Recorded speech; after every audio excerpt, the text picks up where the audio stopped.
Ahojte všetci, ja vás zdravím pri ďalšom videu z našej série Pohovory v Jave. Tentokrát si niečo porozprávame o bubble sorte, ktorý sa taktiež veľmi často vyskytuje na pohovoroch nielen z Javy, ale aj z ostatných programovacích jazykov, a teda princíp je všade ten istý. Bubble sort je niečo teda ako sortovanie, už ten samotný názov to hovorí. Alebo teda po slovensky zoradenie alebo nejaké vytriedenie nejakých prvkov. V našom konkrétnom prípade tieto prvky budú čísla a budeme robiť vlastne len to, že čísla v nejakom poli zoradíme od najmenšieho po najväčší. Takže poďme sa na to pozrieť a poďme si to spolu vyskúšať. Prvé, čo spravíme, bude vlastne, že si vytvoríme novú triedu, v ktorej budeme pracovať, keďže robíme palindrom, no čiže klikneme na source, dáme new Java class a keďže robíme bubble sort, tak si to nazveme bubble sort. Dobre, triedu máme, vytvoríme si spustiteľnú metódu, čiže main, a už vieme, že sa to vytvára skratkou public static void main. Klikneme Enter a už to máme vytvorené. Predtým ale ešte ako začneme písať kód, tak si ukážeme a vysvetlíme si vlastne, že čo chceme spraviť, aby sme len tak nešli bez hlavo písať kód, ale aby sme najprv mali nejaký plán a vedeli, ako to funguje a vlastne, že čo ideme programovať. Na tomto obrázku si vysvetlíme a tu aj dobre uvidíme, že čo vlastne chceme spraviť. Náš reťazec máme 6, 4, 1, 2, 5 a chceme ho zoradiť bubble sortom, teda od najmenšieho po najväčší. Vidíme, že tuto máme nejaké iterácie a bubble sort je vlastne zoraďovanie od najmenšieho po najväčšie alebo opačne takou metodou, že vždy porovnávam dva prvky. Tuto vidím 6 a 4, opýtam sa, je 6 väčšie ako 4, ak áno, tak ich vymením a takýmto spôsobom posúvam najväčší prvok úplne najviac dozadu. Takto to spravím akože v cykloch, nech sa porovnajú kvázi každý s každým a nech sa mi preusporiadajú tak, aby boli od najmenšieho po najväčší. Keď sa pozeráme na tento obrázok, tak vidíme, že máme 5 prvkov, 5 čísel, budeme teda potrebovať asi 4 iterácie v jednom cykle a vyzerá to tak, že 4 iterácie aj v druhom cykle. Vidíme, že porovnávame jednu dvojicu, druhú, tretiu, štvrtú a piaté, tu už máme zoradený tento náš zoznam, alebo teda toto naše pole.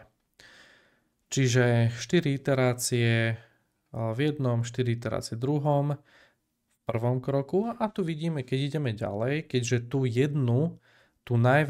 toto najväčšie číslo už máme uložené na správnom mieste, v tomto prípade 6, tak v druhej iterácii nám toto číslo vypadne a s ním už vlastne nepočítame ani ho neporovnávame. To znamená, že bude o jednu iteráciu menej, čiže nie 4, ale 3. A takto ideme ďalej, potom už len 2 a potom 1. Takže ideme si teraz do Javy napísať vlastne metódku s týmito dvoma for cyklami, aby sme teda odsimulovali túto porovnávačku a vyskúšame si to na ostro. V kóde si na začiatku vytvoríme nejaké to pole čísel. Môže to byť pole integerov,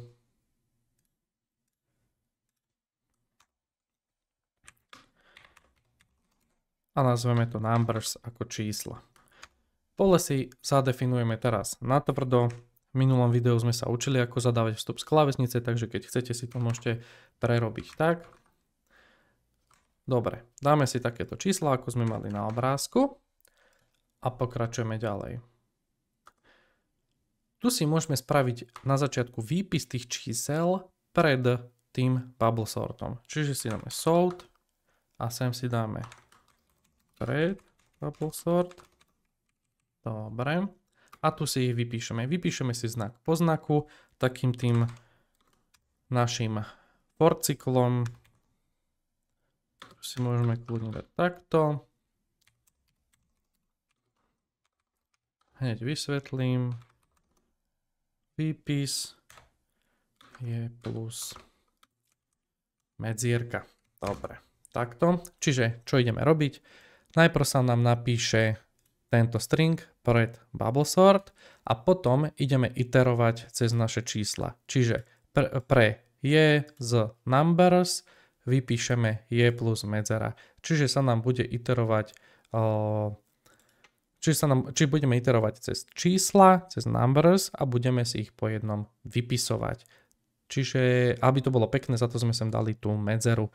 Takže keď teraz spustím náš kód, očakávame, že sa nám napíše pred bubble sort, to je toto, a potom sa nám do radu vypíšu čísla. Výborne. Čo by ale bolo krajšie, by bolo, keby tie čísla nemám pod sebou, ale ich mám v jednom riadku. Ja tým, že som tu dal print line, tak každé číslo sa mi napíše do nového riadku.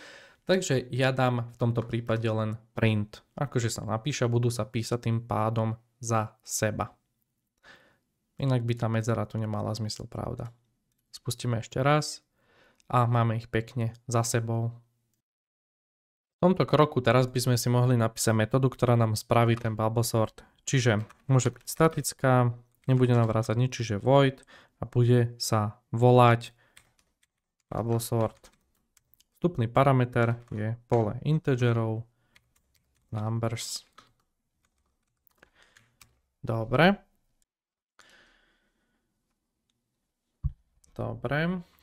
Čiže napíšeme si for int. Môžeme v tomto prípade použiť je, pretože ičko si necháme do toho pravého for cyklu, čo budeme používať. Dobre, a potrebujeme, aby nám to zbehlo najprv 4 krát, potom 3, potom 2 a potom 1 krát. Čiže ideme je sa rovná, v tomto prípade to bude 1, pretože to bude o 1 menej ako je celkový počet prvkov. A chceme, aby nám to bežalo, pokiaľ bude i menšie ako numbers.length. Ale v tomto prípade, keďže sme si povedali, že... Dobre, necháme to zatiaľ takto a ja to hneď dovysvetľujem. A budeme inkrementovať ječko, samozrejme. Dobre. Čo sa stane teraz? Môžeme si to akože napísať. Máme si south.je, aby sme sa chápali počas celého procesu, ako to robíme. Čiže dobre, nestalo sa nič. Aha, pretože som si nezavolal túto metódu. Toto si na chvíľku zakomentujem a dám si sem len, že zavolám si metódu bubble sort a donútra pošlem tie moje numbers. Dobre, pustíme.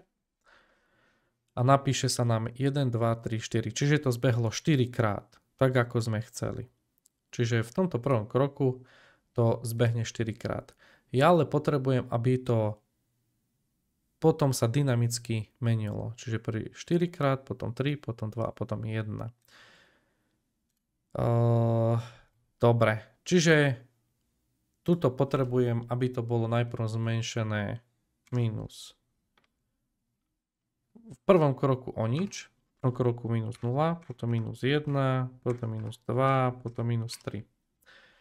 Čiže vidíme, že na toto budeme potrebovať nejakú premenu, ktorá sa bude v čase meniť.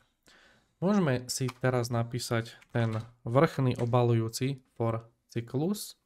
Tam si zadefinujeme práve toto int i, ktoré som spomínal pred chvíľou. Dobre.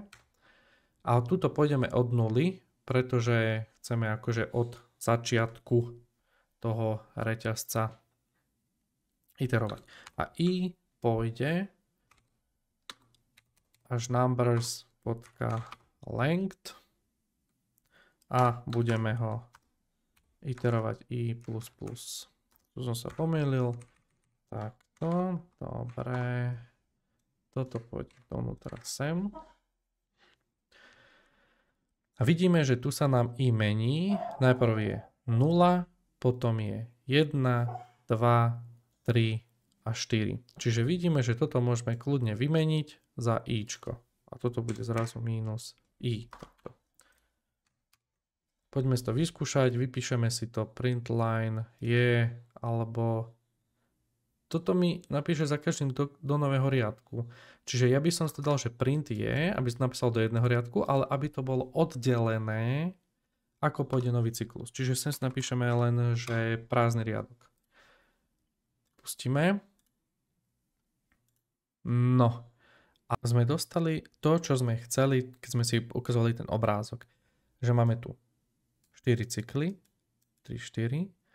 A vlastne najprv máme hodnotu 4, potom 3, potom 2, potom 1. Pozrieme sa na ten obrázok, ja ho dám takto, aby sme videli aj jedno, aj druhé. Aj keď sa pozrieme, tak je to vlastne to, čo sme chceli. Máme tu 4 iterácie, to je 1, 2, 3, 4, to mi zmizlo. A najprv máme 4, to je ako v prvom kroku tuto, potom 3, to je tuto, 2 a 1. Čiže, dobre. Toto sme si nejako spravili a teraz, čo ideme spraviť, je, že napíšeme si ten algoritmus, ktorý nám bude vymieňať tie znaky, pokiaľ je prvý znak väčší ako ten druhý. Toto si zatiaľ môžeme zakomentovať. Aj toto tu vlastne vôbec nebudeme potrebovať, ani toto tu vlastne vôbec nebudeme potrebovať. Sem si musíme napísať tú podmienku, ktorá nám bude vlastne hovoriť, ktorá nám bude zabezpečovať to, že nám zistí, že či to číslo je väčšie ako číslo za ním. Čiže dáme si tie čísla.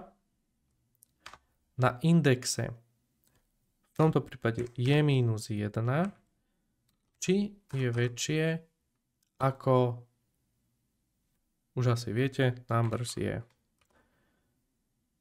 Takto. Dobre. Čiže sa takto opýtame, či je číslo hneď v prvom bode bude číslo je minus 1 je 1, 1 minus 1 je 0. Čiže číslo na indexe 0, či je väčšie ako číslo na indexe 1. V tomto prípade je 6 väčšie ako 4. Ak áno, tak si ich vymeníme.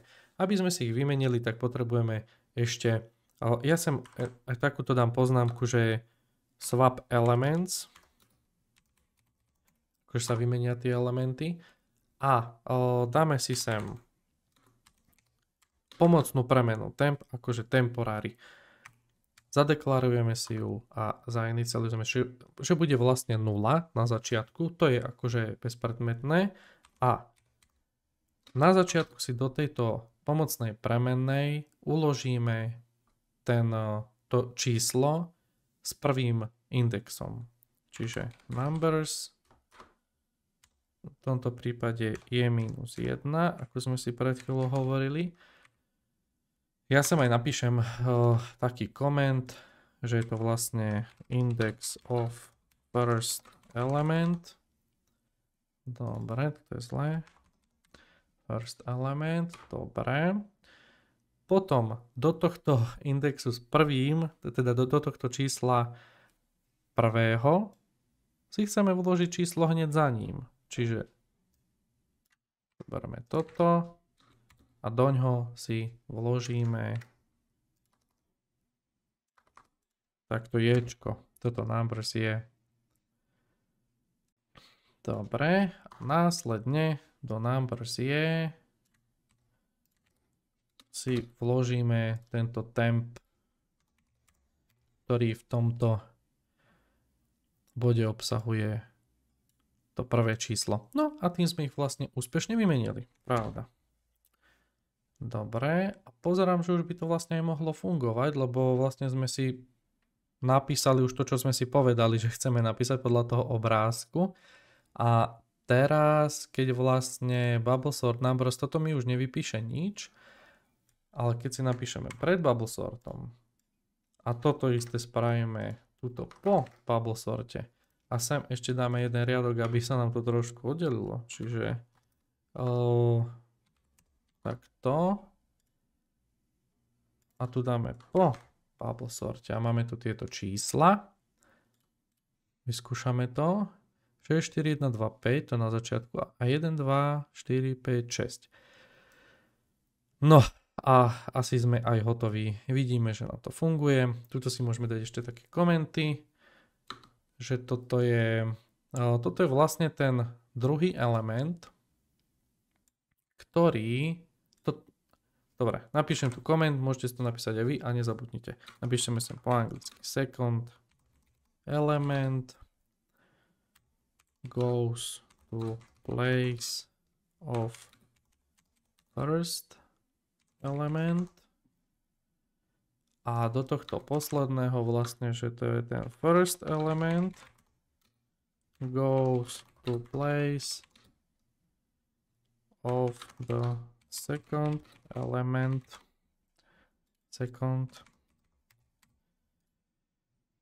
Dobre. Toto si, keď chcete, môžete dať do samostatnej premennej, aby sme to tu nemali dvakrát vypísané. Označím si, stlačím Alt Ctrl V. Length. Tu mi to nevymenilo, čiže si to vymením aj tuto. Ešte raz vyskúšam, či som nič nepokazil. Dobre, ide to rovnako. A pre Bubble Sort myslím, že je to asi všetko. Takže na dnes to bolo všetko. Ja vám veľmi pekne ďakujem za pozornosť. Ak sa vám video páčilo, prosím dajte like a odber a my sa vidíme na budúce. Čaute.